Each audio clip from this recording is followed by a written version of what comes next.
gente sabe que não é fácil passar para a faculdade de medicina. Depois que vocês passam, os estudos continuam. Porque você precisa estar preparado para salvar vidas. A faculdade de medicina exige muito, mas muito mesmo. E às vezes parece que você não vai dar conta. Mas calma, nós também fomos estudantes de medicina como você. Nós viramos a noite estudando como você. Nós ficamos nervosos com as provas como você. Nós sofremos com aquelas disciplinas como você. E foi pensando nos desafios desses 6 anos de faculdade que nós criamos o Jaleco.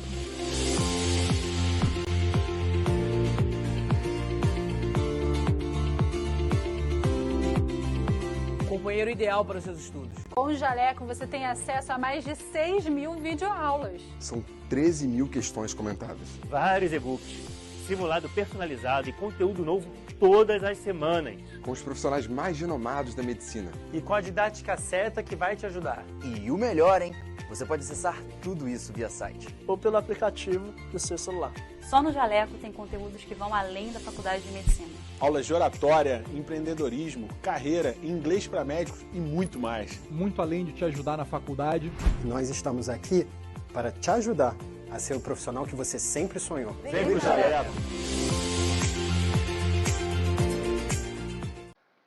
Olá, meu nome é Cristina, eu sou membro da Liga Acadêmica de Saúde Materna e Infantil, a LASME, aqui de Uruguaiana, no Rio Grande do Sul. Como vocês sabem, o nosso projeto é um projeto beneficente, está sendo cobrado algumas inscrições e para aqueles que já se inscreveram ou quiserem doar um pouco mais para nos ajudar no nosso projeto, a gente tem esse QR Code aqui no cantinho para vocês apontarem a câmera do celular e fazerem a doação. O aplicativo é o PicPay, ele é um aplicativo seguro, então fiquem bem à vontade para fazer as doações de vocês. Mas vamos para o que interessa. Hoje eu estou aqui para apresentar a palestrante da nossa aula de hoje, que é Psicologia na Prematuridade. A nossa palestrante se chama Luísa Volpato de Castilhos. Ela é psicóloga graduada pela Unifesp e especializada em psicologia hospitalar. Finalizou a residência multiprofissional em saúde neonatal. E durante a graduação, buscou se aperfeiçoar nas áreas de saúde infantil, através do projeto na Santa Casa de Santos e o estágio no Centro de Atenção Psicossocial Infantil, CAPSI. Ela recebeu bolsa CNPq para a realização de iniciação científica. Também realizou o estágio em serviços direcionados ao atendimento de pacientes com HIV e outras DSTs. Após graduada, atendeu de modo voluntário a população de um bairro na periferia de Cuiabá. Posteriormente, realizou o projeto voluntário na Oncologia Pediátrica do Hospital de Alexandria, no Egito.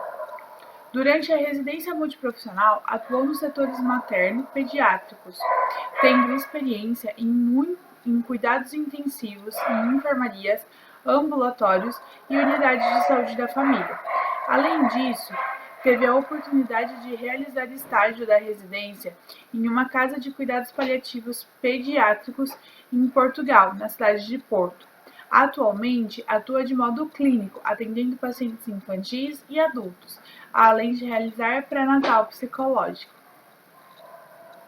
Nesse momento, eu gostaria também de agradecer aos inscritos e reforçar que se quiserem realizar mais alguma doação para o nosso projeto, é só apontar a câmera do seu celular para o QR Code aqui no cantinho e aí vocês vão ser direcionados para novas doações. Muito obrigada e boa aula a todos! Olá, eu sou a Luísa e eu vim falar para vocês um pouquinho sobre a psicologia na UTI neonatal, trazendo um pouco sobre a questão da prematuridade. Eu sou psicóloga pela Unifesp, Universidade Federal de São Paulo. Sou especializada em psicologia hospitalar pela UCAM, Universidade Cândido Mendes. E também sou especializada através de uma residência multiprofissional em saúde neonatal.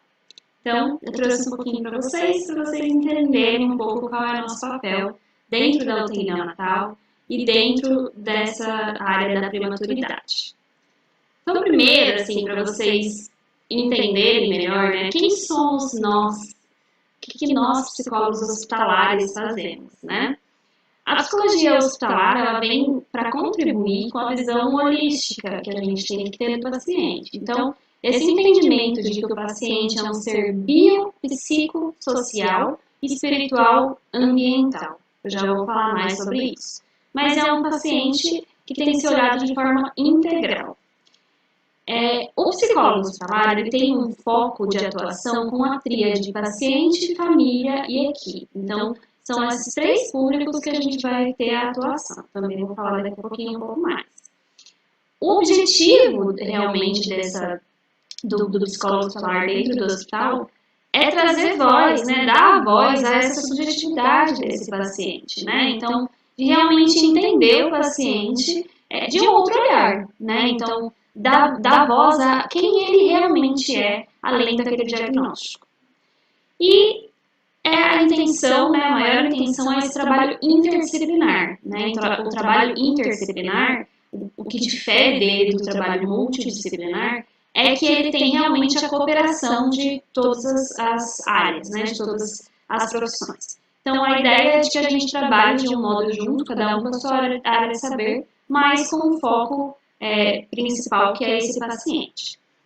Então, isso é o que o psicólogo hospitalar faz, né? E, então, voltando, né, o que é essa tríade, né? Então, a tríade paciente, família, equipe, são os 3 públicos, né, desse psicólogo hospitalar. O paciente, ele é aquele que vai ter os sofrimentos, né, com relação à hospitalização, então, de estar internado, esse paciente, o porquê dele estar internado, né, o diagnóstico dele, então, quais sofrimentos isso está trazendo para esse paciente. E é uma escuta que a gente tem qualificada para a gente realmente ouvir esse paciente de um modo que os outros profissionais não estão ali para isso, né? Então, a gente está ali para ouvir esse paciente e entender quais são os sofrimentos que podem ter dele.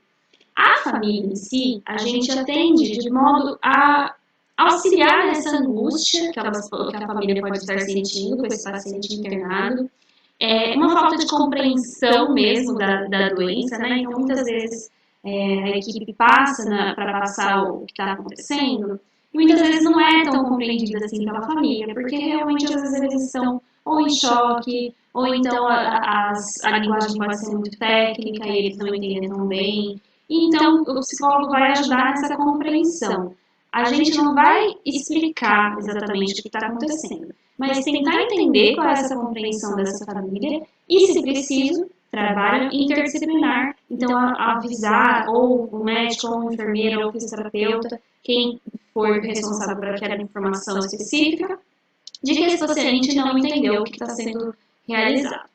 Com a equipe, eu quero ressaltar aqui que o psicólogo hospitalar não atende equipe, tá?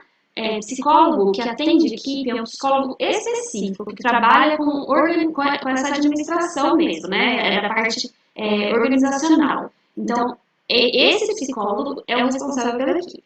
Porém, o psicólogo hospitalar, ele está ali para olhar um pouco mais para essa equipe. Então, a gente fala que tem esse sofrimento não reconhecido, né? Porque é uma equipe que está dia e noite trabalhando com o sofrimento de pacientes e acaba muitas vezes tendo que guardar esse sofrimento. Então, o psicólogo está ali para realmente reconhecer esse sofrimento, às vezes trabalhar em alguma roda de conversa, trazer alguma palestra, fazer algum encaminhamento, né? Então, dar auxílios nesse sentido, tá? E além disso, a gente também trabalha com equipe muito nessa comunicação. Então, de ajudar, psicólogos acaba servindo um pouco como ponte entre o paciente, a família e a equipe.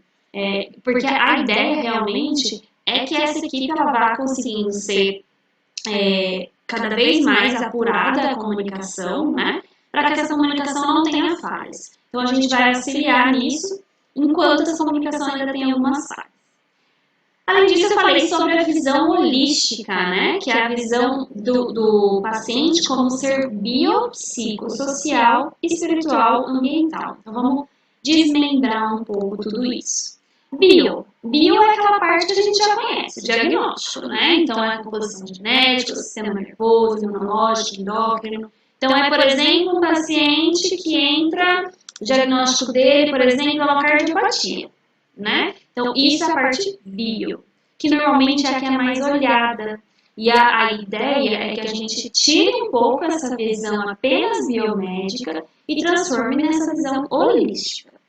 A parte psico, né? Então, essa parte que cabe mais à minha profissão, mas que todos precisam estar atentos, são esses sentidos, essas emoções, os comportamentos. Então, o que esse paciente está sentindo? Como é para ele ter, no nosso caso da UTI, por exemplo, ter um filho? Como é para essa família ter um filho com alguma cardiopatia tão no início, né? Como eles estão se comportando, como se for no caso de um paciente, quais são os comportamentos que ele está tendo, está mais retraído, está mais nervoso, o que está acontecendo, né? Então, é para a gente olhar realmente nesse sentido para o paciente. Além disso, a gente tem a visão social. A visão social é a cultura desse paciente, então a gente traz, por exemplo, algumas culturas que vêm relacionadas com religião, por exemplo, né? Ou então culturas de outros locais, né? Por exemplo, pessoas que vêm de outros países, às vezes a gente pega estrangeiros, né? Em hospital. Então, essa questão da cultura, essa troca mesmo, né? De experiência entre eles e nós, né? Então, da gente conseguir entender a visão deles, né? A partir daquele ambiente que eles foram criados e cresceram, né? Entender todo o contexto social. Então, quem é a família desse paciente, como eles funcionam. No caso da UTI, por exemplo, como é a família mesmo, né? Esse bebê tem uma mãe que está ali, tem um pai que está ali também, tem uma avó, talvez um irmão. Tentar entender esse contexto familiar e também um contexto financeiro, né? Então, de tentar entender quais são as condições financeiras dessa família. Isso também é importante na nossa atuação. Nossa, que eu digo enquanto equipe, tá? Não só do psicólogo. Além disso, a gente traz a área espiritual. Espiritual, então, é aquela fé, né? Então, é o que a gente fala da religião. Então, a criatividade, imaginação desses pacientes, dessa família, né? É a busca pelo sentido da vida. Então, pode ser católico, pode ser espírita, pode simplesmente ser ateu. Mas tem algo ali relacionado com a parte espiritual que a gente tem que levar em consideração, né? Às vezes a gente se pega só levando em consideração testemunhas de Jeová, por exemplo, que são mais extremos, né? Na situação não extremos da religião, tá? Extremos na situação de medicina mesmo, né? Então, é aquilo que a gente já sabe que tem algumas pontuações. Mas a gente não se apega em outras coisas que também são importantes para pessoas que são evangélicas ou católicas, que são outros tipos de religião que também são importantes ali no momento da internação. Por fim, a gente tem essa área ambiental, né, que é como esse paciente e essa família se comunica com o ambiente, né? Então, a inter-relação desse indivíduo com o ambiente físico. Então, como tá para esse paciente e para essa família estar ali nesse hospital? Como está para eles, no caso, né, ter que ficar internado e o que para eles significa esse monte de barulho, o que significa essas pessoas de jaleco, como eles se relacionam com todas essas coisas que envolvem, tá? Bom, dito isso, então, por que a gente traz a psicologia hospitalar? Então, o psicólogo hospitalar na UTI neonatal, especificamente, então. A pergunta que mais me fazem quando eu vou entrar dentro da UTI neonatal é: você atende bebês? E a resposta é sim, também atendo bebês. Mas quem é o público do psicólogo hospitalar? Pode ser o bebê, pode ser a mãe, parceiro ou parceira, irmãos, outros familiares. Tem vários públicos, né, que a gente pode atuar aí para atender dentro da UTI neonatal. Só que aí, ainda assim, me pergunto, mas como é que você atende o bebê? Ele não fala. Como que você atende o bebê? Então, vamos lá, gente. Como que a gente atende o bebê? Quem é esse bebê, né, em primeiro lugar? Quem é esse bebê? A gente precisa entender o bebê também como um ser biopsicossocial, espiritual, ambiental, né? Ele é um ser individual. ele é um ser pequeno que não fala, mas ele tem a individualidade dele, ele tem a personalidade dele, e a gente precisa levar isso em consideração, tá? Então, esse bebê é um bebê que acabou de chegar e que precisa se adaptar ao mundo, né? Quando a gente fala de um bebê de UTI neonatal. Esse bebê acabou de chegar, ele estava em outro mundo, digamos assim. E aí agora ele está em um ambiente onde ele não está com a única pessoa que ele tinha essa... A única não, né? Mas as únicas, a mãe e o pai, que ele tinha essa vinculação, esse bebê que ele tinha, que ele ouvia a voz, que ele sentia que tinha uma segurança ali. Então ele precisa se adaptar a esse novo mundo que, independente de ser na UTI ou não, já é um mundo estranho. Mas dentro da UTI é ainda mais estranho, né? Um bebê que o tempo inteiro tem várias questões específicas. Além do próprio diagnóstico, tem a situação de que o tempo inteiro ele precisa fazer algum exame. Então é o tempo inteiro alguém mexendo nele. As pessoas que ele sentia confiança não estão ali o tempo inteiro. Então a gente precisa olhar para esse bebê mesmo como um ser que está ali precisando, né, do nosso olhar e da nossa atenção. Então, ele é um ser individual e quando a gente entende isso, a gente entende que ele não está ali só para cuidar daquilo que a gente sabe como diagnóstico dele, tá? Então, o que o psicólogo pode fazer com esse bebê? Existem algumas atuações que a gente pode fazer com ele, né? Então, uma delas, por exemplo, é o padrão comportamental, né? Então, tentar analisar quais eram os padrões anteriores e quais são os atuais. Então, por exemplo, está na UTI, um bebê que é mais quietinho. Nasceu, passou os 4 primeiros dias bem quietinho. E aí, a partir do 5º dia, começa a chorar muito, começa a se movimentar muito. O que está acontecendo com esse bebê? Será que ele realmente está com alguma coisa física, né? Então, a gente tem que avaliar se ele tem alguma coisa que precisa ser investigada, mas a gente também precisa avaliar se houve alguma mudança. Então, por exemplo, será que essa mãe está sem vir há uns 2 dias para a visita desse bebê? Será que ele está ficando mais estressado por conta disso? Então, talvez uma mãe canguru, né, ajude nessa situação. Então, da gente avaliar esse padrão é uma das questões. A outra questão é utilizar a música como recurso, né? Existe a musicoterapia, que é feita apenas por musicoterapeutas, então tem que ter essa formação em musicoterapia. Mas existe a música como recurso, então a gente pode colocar música dentro da UTI.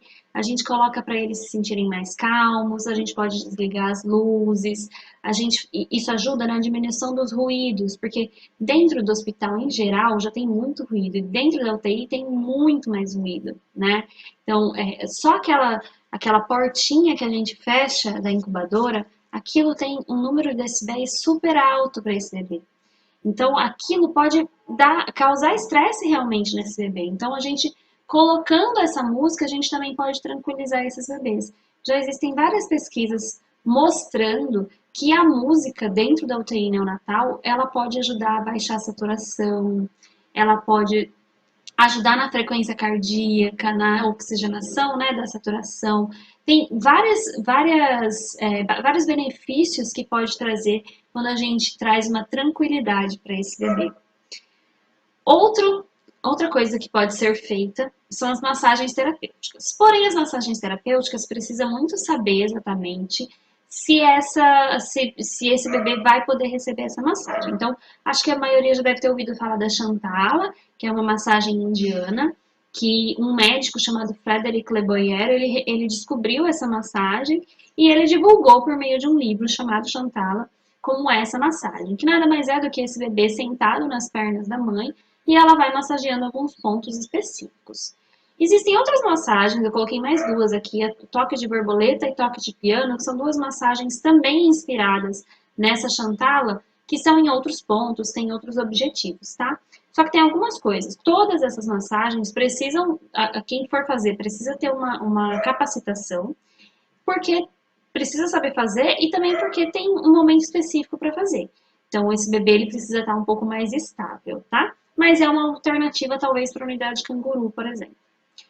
Outra questão é a gente observar o desenvolvimento infantil mesmo, né? Então, tentar observar como está o desenvolvimento desse bebê, se está um desenvolvimento adequado. Isso normalmente é fora de UTI, né? Mas pensando em trabalhar com o bebê. Então, pensar se esse bebê, ele, assim como a intervenção precoce da fisioterapia, né, a gente pode auxiliar nisso também, né, então de auxiliar de ver como está esse padrão de desenvolvimento do bebê, se ele está desenvolvendo dentro do que é esperado, e sempre trabalho interdisciplinar, explicando e falando com os outros profissionais aquilo que você tem observado, que o psicólogo tem observado, tá? Além disso, uma coisa muito importante é o vínculo. Então, estabelecer esse vínculo com os pais e o bebê, às vezes com o irmão e o bebê, com outros familiares e o bebê, isso é importante para que a gente consiga fazer com que esse bebê também se tranquilize mais, tenha um desenvolvimento mais adequado. Então, tem vários benefícios. O vínculo ele não se faz apenas com o método canguru, existem vários tipos de jeitos. Só o fato de você conversar com o bebê já é uma vinculação. Mas o método canguru, né, que foi pela portaria 1683, ele provavelmente, muitos de vocês já ouviram falar, né, que é colocar o bebê normalmente dentro da UTI, a gente coloca dentro da camiseta desse bebê ou envolve com o avental e aí a gente coloca ali dentro. A ideia é que esse bebê se sinta como se ele estivesse no útero. Então ele se sente mais acolhidinho mesmo, né? Sempre pele com pele, para ele sentir essa mãe, esse pai, sentir o coração deles, né? Para que ele se sinta seguro. Isso ajuda muito, muito. A vinculação é extremamente importante. O método canguru, a lei, né, do método canguru, a portaria, ela traz várias, bem detalhado exatamente qual é o peso que pode começar a fazer o canguru, o que você pode fazer antes disso. Então ele traz, por exemplo, a questão de auxiliar os pais a pegarem na mãozinha dessa criança, a começarem a conversar um pouco mais com ela, né? E aos poucos os profissionais tentarem fazer com que esse bebê vá para o canguru é importantíssimo. Isso vai ajudar muito no crescimento desse bebê, vai ajudar muito no ganho de peso, né? E a gente precisa levar isso em consideração como um recurso para tratamento, tá? Tratamento a gente tem que parar de pensar que é só, muito entre aspas, mas que é apenas medicação, que é apenas as intervenções que a gente está acostumado de modo mais voltado ao diagnóstico em si, né? Esses outros tipos de intervenções também ajudam muito. E por fim, a gente traz a psicoeducação, né? O que é psicoeducação? Eu como psicóloga ajudar a equipe ou até mesmo os pais, né? Em algumas situações. Então, os pais, por exemplo, nós enquanto equipe, de psicoeducar eles mesmo, para realmente prepará-los para eles irem para casa. Então, isso ajuda com que essa ida para casa seja mais fácil, mais tranquila também, e evite uma volta para o hospital. E com a equipe, eu posso, por exemplo, auxiliar a observação desse padrão comportamental. Às vezes existem, a gente sabe que muitas faculdades não estão tão preparadas para o ensinamento de uma visão mais humanizada mesmo, né? Então, às vezes, a gente acaba soltando algumas coisas que não são legais naquele momento. Então, a gente conversa um pouco com essa equipe, às vezes faz algumas rodas de conversa. Então, por exemplo, essa questão de diminuição de ruídos, a gente pode fazer palestras, né? A gente chegou a fazer no hospital, palestras de diminuição dos ruídos para todo mundo se conscientizar. E isso é muito importante, que a equipe esteja realmente aberta para ouvir, né, o que nós, psicólogos, temos a levar e o que vocês também podem trazer para a gente, né, quanto às angústias de vocês, tá? Bom, aí então isso a gente falou do bebê, né, bastante do bebê, e agora a gente vai falar um pouquinho dessa mãe. Então, quando a gente fala da mãe, eu gosto sempre de falar do maternar. Maternar é o ato de exercer a maternidade. Primeiro, a gente tem que pensar de onde veio esse maternar que a gente conhece hoje, né? Então, se a gente pensar desde o surgimento da vida, né? Como que veio, tem um livro específico dessa área da psicologia, que ela começa explicando que quando a gente pensa em Eva, né? Que na verdade, pensando nessa visão de Adão e Eva, que Eva seria a mãe de todos nós, né? Afinal, ela foi a primeira mulher aqui no mundo. Só que Eva, ela é vista como pecadora, como promíscua. Então, quem ficou conhecida como mãe de todos é Maria, que é uma mulher que engravidou virgem, é uma mulher puritana, né? Então, já começa aí a visão de quem tem que ser a mãe. E isso foi se construindo. Eu não vou entrar muito no contexto histórico, mas assim, tem várias coisas que foram se construindo até a gente chegar hoje ao que é o maternar. Há pouco tempo atrás, há pouco tempo a gente tinha essa mulher como posição social de que ela tinha que ficar em casa para engravidar e cuidar dos filhos. Faz pouco tempo que isso vem mudando. Então a gente ainda está numa transição, né? Então uma transição onde a mulher quer mais, ela quer ser independente, ela quer trabalhar, ela quer fazer as coisas dela, só que ao mesmo tempo está muito perto o tempo que ela tinha que ficar em casa cuidando das crianças e do marido. Então a gente ainda está no momento dessa discussão mesmo, né? A mulher não sabe muito bem qual é o papel dela ali e a sociedade em si muitas vezes coloca cobrança em cima dessa mulher, né? Então pensam como a mulher e a mãe, né? Como sendo, tem que ser alguém extremamente amorosa, extremamente carinhosa, que seja delicada. Então essa idealização, né? E existem várias cobranças em cima dessa mulher, tanto dos outros, então cobranças sociais, quanto pessoais. Então, por exemplo, você tem que fazer parto normal, ou então ela se cobra, eu não posso engordar. E várias coisas, assim, são 2 exemplos, mas tem várias coisas que vão sendo cobradas em cima dessa mulher. E a partir disso, surge então essa responsabilização muito grande dessa mulher, né? Tanto por parte dos outros quanto por parte dela mesma. Então, ela se sente responsável por muita coisa. E falam para ela que ela é muito responsável por muita coisa. E isso não tem como não vir junto a culpabilização. Então, ela se culpa mesmo, né? Ela se culpa porque tudo que ela faz é errado. Tudo que ela faz não é o suficiente, né? Então, ela se culpa de ter comido um doce. Ela se culpa de se o bebê nascer prematuro. Mesmo que ela tenha feito de tudo do mais saudável. Se ele nasce prematuro, a culpa é dela. E ela, mesmo não tendo nenhuma evidência para isso, já se culpa. E normalmente as pessoas ainda perguntam, o que você fez? Você ficou quieta? Ou você andou demais? Ou você correu? Ou você fazia exercício? Então as pessoas tendem a realmente jogar essa culpa, né, para essa mulher. E essa mulher, ela pode ter vários sofrimentos e sentimentos relacionados a isso, né? Então ela pode, é muito comum ela se sentir abandonada, então é uma mulher que ela vai se sentir mais excluída mesmo, né? O olhar vai sempre para a barriga dela, sempre para a barriga dela. E quando esse bebê nasce, o olhar vai para esse bebê e todo mundo esquece dela, né? Então ela se sente muito abandonada. Além de se sentir insegura, ela é como se ela não tivesse capacidade de ajudar, né? Quando vai para UTI, por exemplo, né? O que ela pode fazer? Ela se sente ali incapaz, completamente incapaz, né? E ela tem muito medo, pode ter muito medo, independente de UTI ou não, mas quando está na UTI, mais medo ainda, medo da morte o tempo inteiro. Cada vez que está ali esperando para entrar, ela não sabe o que está acontecendo ali dentro da UTI. E ela está morrendo de medo de acontecer alguma coisa. E além de tudo isso, ainda vem uma sobrecarga enorme dessa mulher, né? Que tudo fica em cima dela. Então, tem muita coisa em cima da mulher. E eu sempre gosto de destacar que o maternar, ele não é inato, tá? Ele é aprendido. O que isso significa?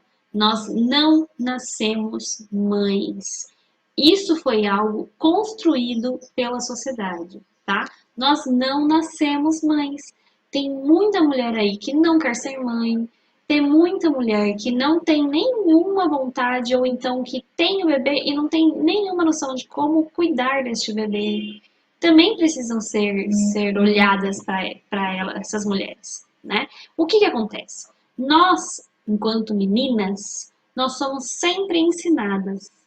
Então, a gente ganha a nossa boneca, a gente ganha uma casinha, a gente vai crescendo um pouco mais, já pode lavar uma louça, a gente já pode cuidar do irmãozinho pequeno. Então a gente, como eu disse, nós somos a geração de mudança. Então a gente ainda foi ensinada de outro jeito. Os nossos filhos agora, alguns, estão começando a serem ensinados de outra maneira. Mas nós fomos ensinadas a ser mães desde pequenas. O que a gente precisa é equilibrar isso. Os meninos também precisam ser ensinados a serem pais e nós também precisamos tirar um pouco dessa carga para cima da gente, porque nem sempre todo mundo quer ser mãe.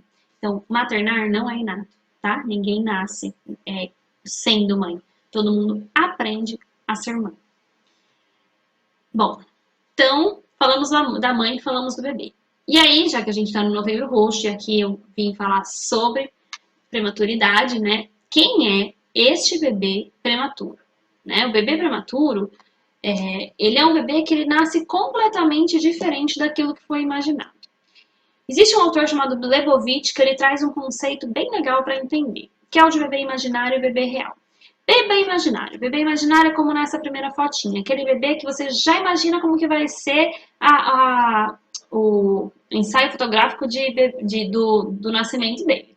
Você imagina como que vai ser o olho dele, qual vai ser a personalidade dele, se vai ser parecido com o pai ou com a mãe. Você imagina tudo sobre ele. Tanto a mulher, quanto o homem, quanto todas as pessoas em volta. Todo mundo imagina esse bebê, né? Começa desde o sexo, né? Será que vai ser menino? Será que vai ser menina? Tudo isso é imaginação. E para os pais isso é muito maior, porque eles imaginam de todos os jeitos. Então, eles imaginam tudo sobre esse bebê. Quando um bebê nasce, né, é como ele é realmente esse bebê. Vamos pensar fora da UTI neonatal. O bebê nasceu, ele já é muito diferente daquilo que você imaginou, né? Normalmente, ele não vem exatamente igual ao que a pessoa imaginou, ao que os pais imaginaram. Porque é difícil você realmente acertar tanto, né? Então, às vezes vem bem diferente do que você imaginou. Agora, um bebê de UTI prematuro é super diferente. Ninguém engravida e pensa, nossa, como eu queria ter um bebê prematuro. Olha, tô pensando nele menorzinho, com o tubo na boca. Ninguém imagina isso, certo? Então, ele é o que a gente chama de bebê real. Esse bebê real, ele vem, com o surgimento dele, há uma quebra dessa idealização. E quando isso se quebra, é como se caísse uma chuva em cima desses pais, assim, que eles não se aguentam, né? Então, é óbvio que vai acontecer sofrimento, né? Então, é muito diferente, né? Então, muito provável que aconteça algum sofrimento com esses pais, né? Quais são esses possíveis sentimentos que esses pais podem sentir? A gente pode trazer, por exemplo, a decepção. Então, eles podem se sentir realmente decepcionados. Então, não era o que eu imaginei, não era o que eu queria. Não era o que eu queria. E agora, né? Ao mesmo tempo, vem um medo muito grande. Então, o que será que vai acontecer? Será que ele vai morrer? Será que ele vai sair dessa? Será que vai ter que fazer cirurgia? Será que ele vai engordar? Será que vai acontecer tudo isso? Né? E tudo isso, esse será, vem de uma ansiedade enorme, né? Querer saber logo o que vai acontecer, querer saber logo como que isso vai acabar. Ao mesmo tempo, essa insegurança que eu já trouxe, né? De incapacidade, não consegue fazer nada. Muita insônia, isso é super comum também. Os pais não conseguem dormir, vão para casa ou quando a UTI é 24 horas, ficam lá dentro, não conseguem dormir de jeito nenhum. Culpa extrema, principalmente por parte materna. Então, a culpa de que eu posso ter feito alguma coisa errada para esse bebê que está aqui dentro da UTI. Muita tristeza, né? Não é o que ela queria. E, ao mesmo tempo, muita raiva, né? Raiva de tudo. Raiva de si mesma, raiva do marido. É muito comum você encontrar os pais brigados quando um bebê está na UTI. Raiva da equipe. Então, é esperado sim que eles descontem a raiva em vocês, em nós, né? É esperado. Eu sei que a gente está lá, trabalhando, cuidando desse filho deles e que não tá fácil. Só que aquilo não é algo tão assim pensado. Existe toda uma dinâmica para essa mãe ou para esse pai ter sido grosso em algum momento com você. E eu entendo, a gente não merece mesmo. Eu sei que não. Mas acho que a gente pode se preparar, né, para respirar, engolir e pensar que ali está o filho deles e que eles estão tendo todos esses sofrimentos, todos esses sentimentos, né? Não é fácil. Além disso, eles podem ter muita angústia, né, do que está acontecendo, o que eu posso fazer, e às vezes até dor física. Principalmente quando a gente fala da mãe em si, né? Uma mãe que acabou de ter um parto e tem que ficar lá na UTI, né? Isso muitas vezes não tem cadeira para ela, então ela precisa ficar ali quando é cesárea, por exemplo, tá toda dolorida. Então, tudo isso a gente precisa levar em consideração também, tá? E aí, a partir disso, então, quais atendimentos que nós, como psicólogos, a gente pode levar, né? O atendimento individual, então a gente pode fazer uma entrevista familiar, primeiramente, né, com esses pais, entender um pouco como que é essa família, né? Atendimentos de rotina, então são os nossos atendimentos com esses pais, com esses familiares, fazer esse atendimento para que eles se sintam mais tranquilos também. Além disso, atendimento dos bebês, igual eu disse, né, com todas aquelas questões que eu já disse.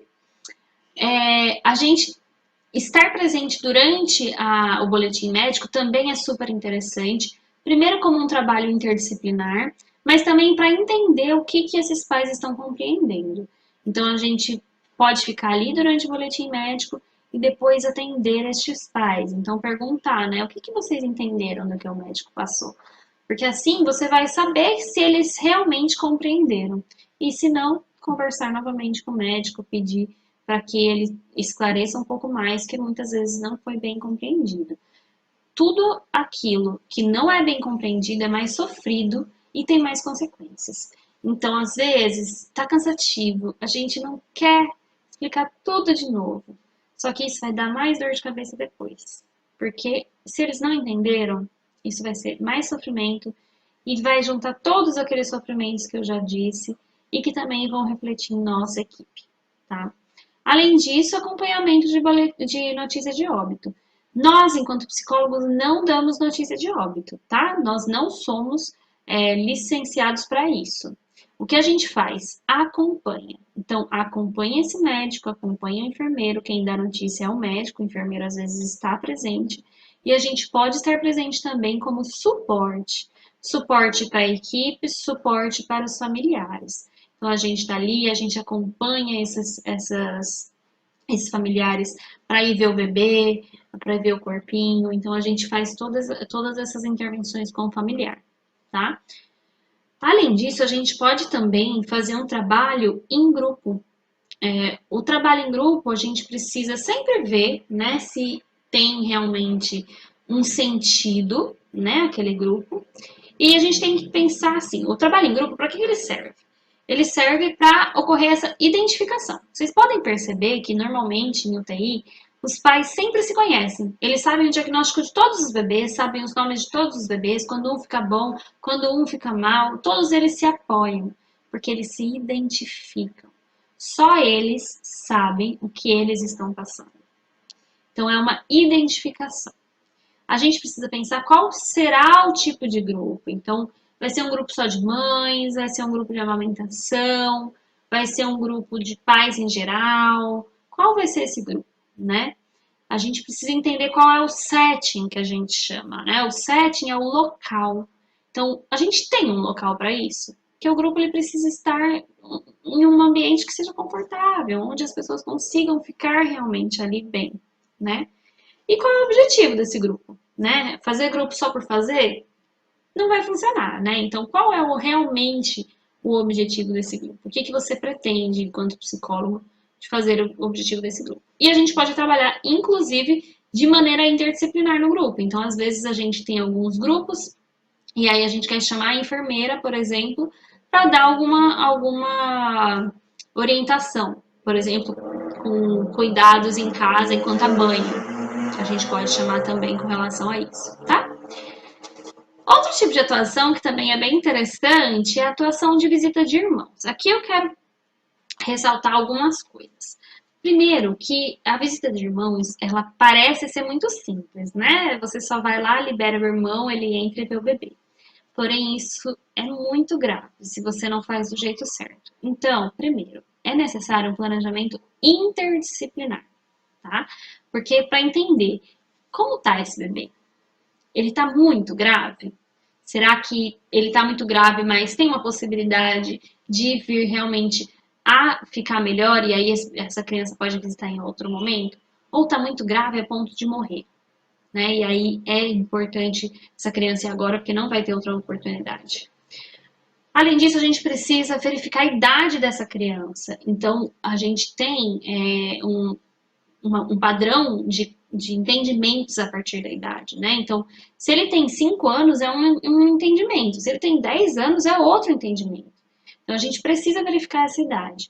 E este processo precisa ser necessariamente manejado pelo psicólogo. Tá? Eu sei que algumas instituições não têm o psicólogo e aí vocês precisam se virar.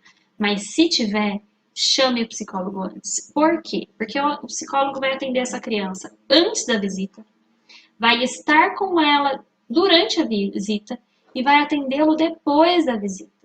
Muitas vezes essa criança vai lá apenas porque os pais querem, porque os pais acham importante, mas a criança não tem nenhuma vontade. E o psicólogo vai verificar isso. Não adianta só perguntar. Só perguntar você não vai ter a resposta talvez certa. Então, tem todo um atendimento preparado para isso. Então, é muito importante, porque essa criança pode ter traumas se a gente não faz do jeito certo, tá? Então, a gente precisa conversar de maneira interdisciplinar e o psicólogo precisa estar presente nesse momento, porque isso vai fazer total diferença durante esse atendimento, tá? Então, assim, tem várias atuações, como vocês podem ver, né? Dentro da prematuridade e da UTI neonatal, a prematuridade em si, a gente tem a especificidade de ser um bebê realmente muito diferente daquele imaginado, né? Mas as atuações vão beirar todas essas coisas que eu disse, tá? E eu queria só finalizar falando para vocês que é o psicólogo hospitalar o responsável por enxergar a ansiedade da mãe, o medo do pai, a angústia da equipe e a particularidade do bebê. É o psicólogo hospitalar responsável por isso. Porém, é responsabilidade de todos ter uma escuta ativa e a busca pelo atendimento integral. Ou seja, todos, enquanto equipe, precisam escutar esses pacientes, esses familiares, seja qual for a área que você estiver. Precisa escutar ativamente. Então, realmente ninguém sabe mais daquele paciente do que esse paciente ou do que esse familiar. Ninguém sabe. Então, escute essas pessoas. Eles têm muito a dizer. A gente precisa realmente dar voz a eles. E buscar esse atendimento integral. O atendimento integral é aquilo que eu falei, é a visão holística. O SUS fala sobre isso. O SUS traz dos princípios do SUS, integralidade no cuidado. Então é a gente pensar em um paciente não apenas como um diagnóstico. É um paciente como vários olhares que estão ali refletidos neles. Tá? Então, gente, para quem tiver algum interesse, as referências que eu usei nesse slide especificamente são essas. Quem tiver mais interesse com relação a isso, eu tenho um drive sobre isso, sobre vários artigos, né? Vocês podem entrar, lá no meu Instagram tem, é @psineonatal. Vou colocar aqui, peraí. @psineonatal, vocês podem entrar lá, que lá tem um drive, vocês podem ver, tá? Quem quiser me ter alguma dúvida, se tiver, quiser me perguntar, vocês podem me procurar pelas redes sociais, eu estou super disponível, super aberta, me procure lá no Instagram, no LinkedIn, se precisar, mande e-mail também, estou super disposta. E precisando, estou por aqui, queria agradecer a Cris, principalmente, pelo convite, estou muito feliz em poder falar sobre a psicologia para pessoas de outras áreas, de outras profissões. Eu espero que seja uma semana bem agregadora para vocês. E a gente está aí realmente para acrescentar uns aos outros, né? Então, o que eu puder ter acrescentado para vocês.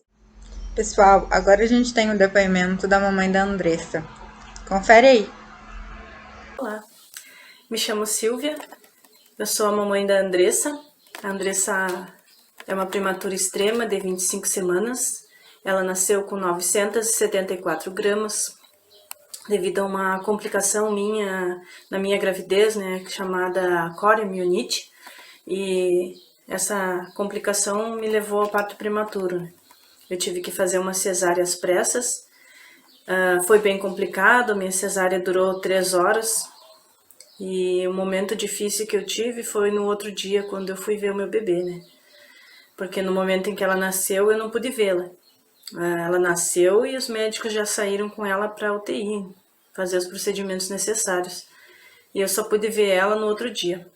E quando eu fui ver, eu vi aquele bebezinho tão frágil, tão pequeno, dentro de uma incubadora, cheia de aparelhos, cheia de fios. E a minha esperança, confesso que se abalou um pouco, devido também a todos os problemas, né, que uma prematuridade traz para uma criança. Mas de todas as coisas a gente pode ter um aprendizado, né? E eu aprendi que tenho que ter fé em Deus, ter esperança em todos os momentos. Que através de orações, de jejuns e de muita fé, a nossa filha hoje está conosco.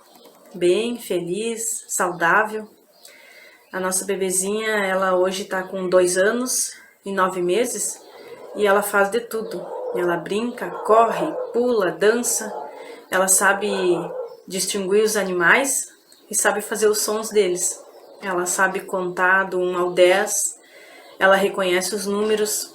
Ela sabe falar todo o ABC. Né? Ela canta. Ela é uma menina muito esperta. Né? Ela não ficou com sequelas. E ela é bem saudável. E eu falo para vocês que estão passando por esse processo nesse momento, que tenham fé, que tenham esperança. Assim como eu, que tive uma bebê prematura de 25 semanas, pessoal, 975 gramas. Hoje estou com a minha feliz e saudável. Tenham fé, não percam a fé de vocês. Orem bastante ao Senhor, peçam a ajuda dEle. Peçam a ajuda dos familiares e possam também orar e possam dar força para vocês nesse momento de dificuldade. Tudo vai dar certo. A minha bebê, ela é tudo na minha vida. Eu tenho mais uma filha de 7 anos e as duas brincam junto. Então eu posso ver a evolução da Andressa. Ela é uma garotinha saudável, então vocês não tenham medo. Passem por esse processo, façam tudo o que precisar para ajudar os bebês de vocês. E uma vez as gurias lá, as enfermeiras na UTI, elas nos falaram que mais tempo que a gente pudesse estar com nossos bebês lá, mesmo que fosse para olhar para eles pela incubadora, que não pudesse pegar eles no colo, esse tempo era importante para eles. Eles sentem a nossa presença, sentem o carinho dos seus pais, o carinho das pessoas que estão ali com eles. E isso é muito importante para a recuperação deles. Eles sentirem-se aconchegados, sentirem-se protegidos.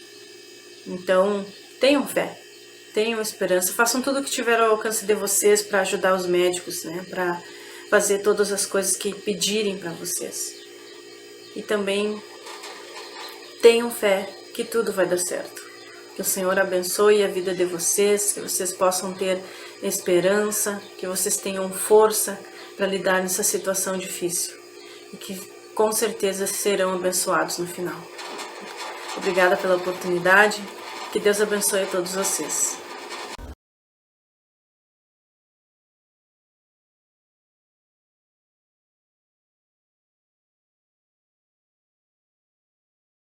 A Liga Acadêmica de Saúde Materna e Infantil é uma associação universitária não religiosa, apolítica, sem fins lucrativos.